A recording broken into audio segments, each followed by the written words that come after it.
Then shall we? Yes.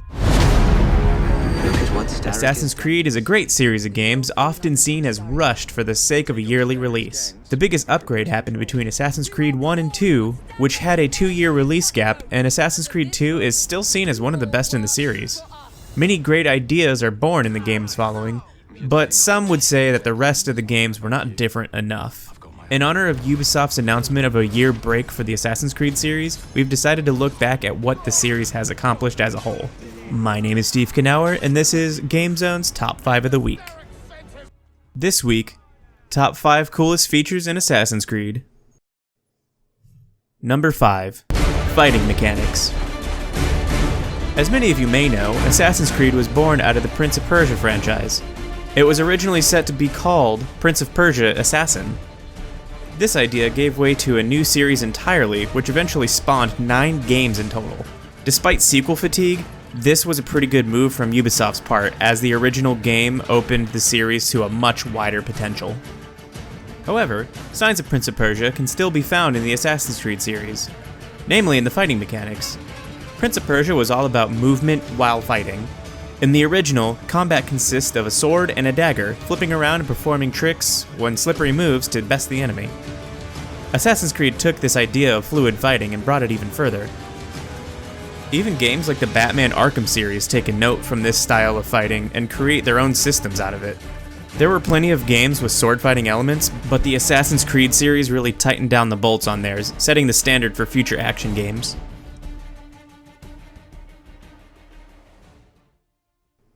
Number 4.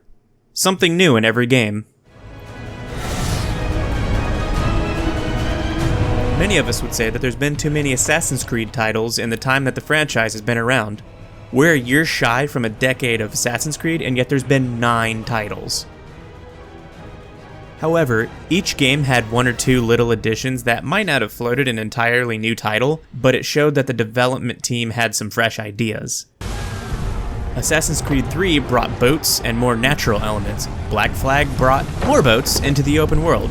Revelation had a weird tower defense thing. Make your stand there. And Syndicate brought the ability to play as 2 characters with different skill trees. I can only imagine how much deeper these additions would have been if they had more development time and less series fatigue. But Black Flag really has me begging for Ubisoft to make a fully realized open-world pirate game divorced of the Assassin's Creed series to really flesh out a Caribbean adventure. Hopefully, this extra time Ubisoft is using will bring us something exciting by the time we're actually asking for a new Assassin's Creed. Number 3. The future. The Assassin stories were always great. Following Ezio through his whole life actually made me feel fulfilled, even at the end of Revelations, despite that game feeling like overstretched bubblegum. What I like the most about the Assassin's Creed series, however, is the present-day aspects. It's fun thinking about assassins and Templars taking part in history's most important events, but it's even more exciting to learn about what they're doing in present day. It is true, however, as the games went on, the future aspects mattered less and less. I understand that certain things happened that abruptly halted the present-day events in Assassin's Creed 3, but Black Flag teased us with hints of it not being over, but really didn't fulfill that at all. After that, the present-day story arc becomes secondary to the historical one, and was almost non-existent. Really, I just want to know what happens to Rebecca and Sean, and how the Brotherhood keeps up in the 21st century. Although, I wouldn't decline a modern-day Assassin's Creed either. Hint, hint. Number 2. Parkour. Another throwback to the Prince of Persia games. Parkour is a huge aspect in Assassin's Creed.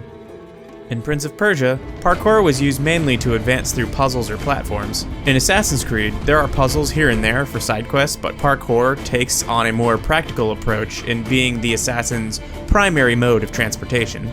Vantage points were introduced in Assassin's Creed. Players must use parkour and wall scaling to reach the top of a very tall building. While it serves a purpose in that it fills in the map, it was also an excuse to show off the game's graphics. Which, in 2007, the first Assassin's Creed was unbelievably gorgeous, and you could even say it holds up today. Assassins are kinda like ninjas, and ninjas do awesome jumps, flips, and tricks to get around unseen. It's really cool, and it's an Assassin's Creed staple. That's really all that needs to be said.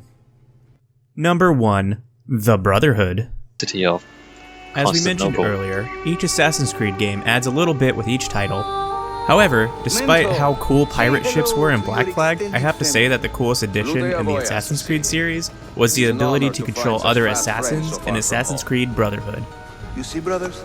You'd have to recruit new assassins for your hideout, who would in turn help you on your missions. You could call them out to help with assassinations, cause a distraction, attack an area with a barrage of arrows, and even more things in later games. To level up these assassins, they could be sent on off-screen missions to gain experience.